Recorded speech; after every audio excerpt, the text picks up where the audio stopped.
On the morning of September 11, 2001, the world watched something happen that felt impossible.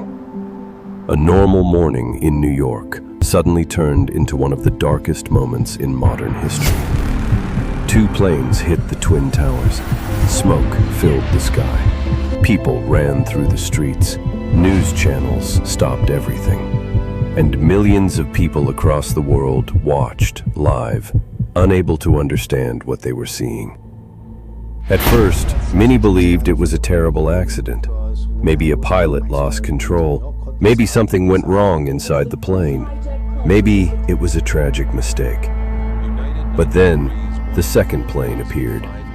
And in that moment, the world understood. This was not an accident.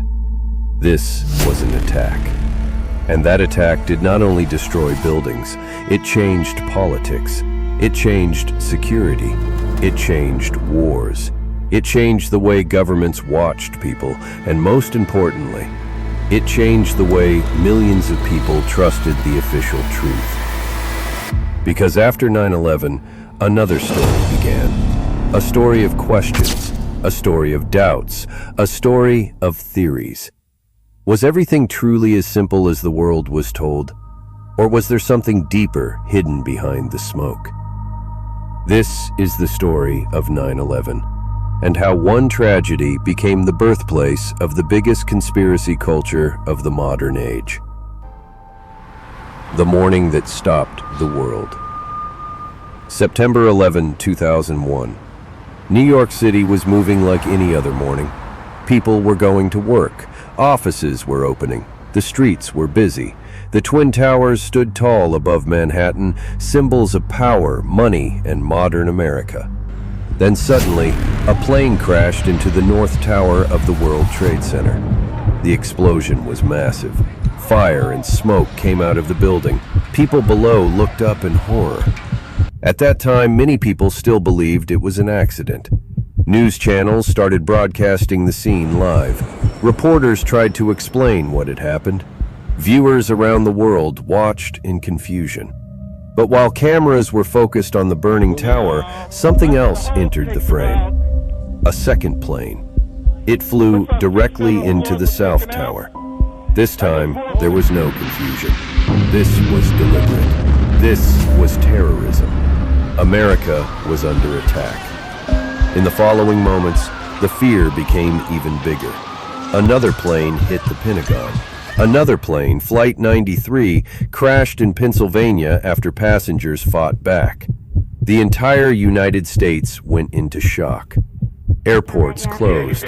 The military responded. People called their families. The world watched history happen in real time. But the most horrifying moment was still coming. The Twin Towers, buildings that looked impossible to destroy, began to fall. First, one tower collapsed, then the other. In just seconds, the skyline of New York changed forever. The official investigation says the attacks were planned by al-Qaeda, led by Osama bin Laden. The attackers hijacked commercial airplanes and used them as weapons. The World Trade Center was chosen because it represented American financial power. The Pentagon represented military power. And the fourth plane was believed to be heading toward another major political target. The official explanation for the collapse of the Twin Towers is that the planes caused severe structural damage. The impact destroyed parts of the building's support systems. The fires spread across multiple floors.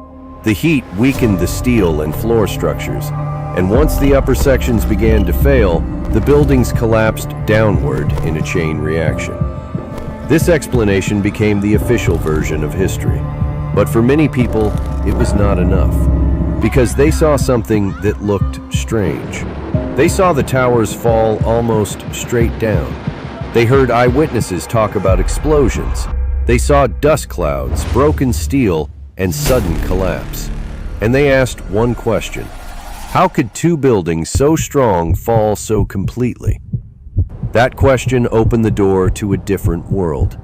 The world of 9/11 conspiracy theories. If you want to see the next part in more detail, Subscribe now and click the bell icon to stay with us.